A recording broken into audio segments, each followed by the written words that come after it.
Cannibal Apocalypse goes nowhere, but all the scenes are great. Not even, although it's thoroughly entertaining until it's over. If you like this sort of thing, zombie / cannibal film / Italian Euro splatter, Antonio Margheriti.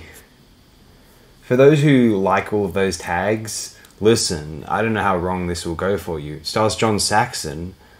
I mean, the unfortunate thing is, I don't know. There's an interesting anecdote associated with this film wherein Saxon was initially, having read the script, which had been altered to some degree, wasn't as graphic and violent as it would wound up in execution.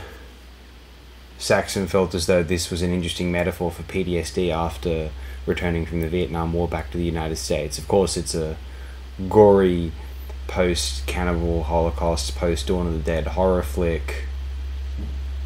It could be a heck of a lot worse. Let me know your own thoughts on Cannibal Apocalypse. Sometimes this is either stated as one of Margheriti's finest, one of his worst. Actually, maybe we read out what Edoardo Margheriti has had to say about this picture via the old AntonioMargheriti.com. Cult film for directors of the caliber of Joe Dante and Quentin Tarantino. The latter is quoted several times in some interviews in which he says, "My friends and I really appreciate Antonio Margheriti's films. Author of thoroughbred films such as Danza, Macabre, The Long Hair of Death, and Apocalypse Tomorrow, not least his declaration in the special insert of the magazine Siak number 3 of May 2004. CIAK. This is, I'm translating this via Google Translate from Italian. This might be a bit spotty, as it were. Antonio was very surprised by the interest shown in this film, which was not one of his favourites, and he considered it too gruesome. In fact, Antonio didn't like to show off blood. Really? Lacerated wounds or gruesome scenes? Really? All of which this film was full of. He instead preferred the use of special effects aimed at creating tense and scary atmospheres, but without showing much. Not in 1980 you didn't. Furthermore, apart from Tony King and Giovanni Lombardi Radice, R-A-D-I-C-E, Mike from Cannibal Ferox. Though I ought not to associate him with Mike from Cannibal Ferox, as Giovanni passed away in 2023, not too long after my Cannibal Ferox video. It was uploaded, actually. And listen, he hated being associated with Mike from Cannibal Ferox. Most actors would. Unless you were like David Hess or something. But he wasn't. Yeah. Giovanni Lombardo Radice, credited in the credits under the pseudonym John Morgan. No, his parents requested that because they were sick of their name being associated, their family name being associated with these violent, sadistic film characters. Antonio was not enthusiastic about the choice of actors either, which had already been decided by the distributors before his hiring. Partly because, that Radice, John Morgan, he's in a lot of those sort of films. And I guess Margheriti wanted to distance himself from those unsuccessfully. Well, the film was shot entirely in Atlanta, Georgia, the city of Gone with the Wind, but ours was a slightly different film. Slightly, yes. So we don't think we left a good memory among the neighbours of the two houses where we filmed.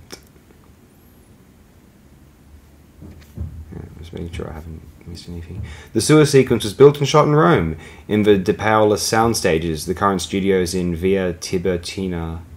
It was a beautiful environment, yes, indeed. Created inside one of the swimming pools of Theatre Free, the death of Tony King, who is burned alive, is extraordinary. A curiosity. The soldier with the flamethrower who kills him is me.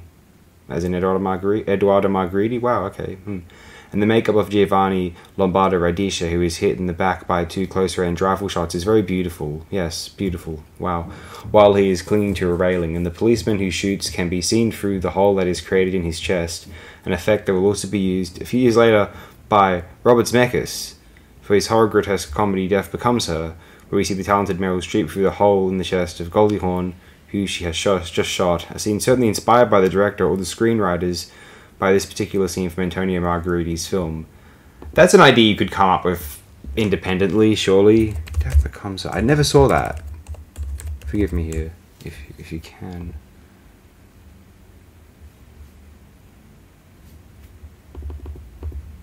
Okay, I never saw this one. Apparently it's not even that well liked. I'm not the biggest Robert Zemeckis fan. One of the funnier things when Noel Oakeshott told me, because Noel Oakeshott writes for In Review Online, and he was requested he contribute to their Robert Zemeckis retrospective, where they're all doing a contrarian. Actually, Robert Zemeckis is a genius of world cinema, which in many respects is like saying Ron Howard is a genius of world cinema. What, like being bland and beige and boring and Oscar bait and like having no... and drawing no attention to the medium itself is actually brilliant and seamless and artistic and normie. It's like mainstream. Like, shut up. That's just simply not the case. Just trying to be contrarian to get a, reaction out of people. It's silly. It's not even trolling. It's sub-trolling. Anyway. So, Noel Oakeshott refused to write a positive review of any Robert Zemeckis films. I don't think I love Back to the Future, the first one, quite a lot. I'm not sure how big a fan he is of it. It's not his kind of thing.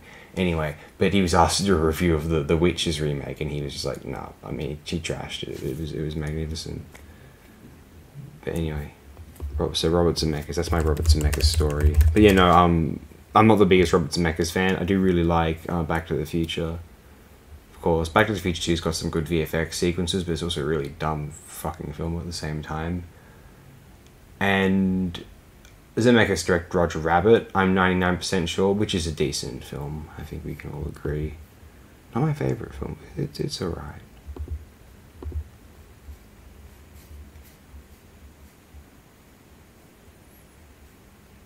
Anyway, let's read this translation out again. The effect, compared to how it was intended, was only 70% successful, and in fact Antonio was not happy with the result, but when was he ever happy? I don't know, you tell me, you're his son. However, this scene is incredibly effective at the cinema. And now there's one more piece from Eduardo Margheriti from this webpage. The website's not even up anymore. This is all via the Internet Archive.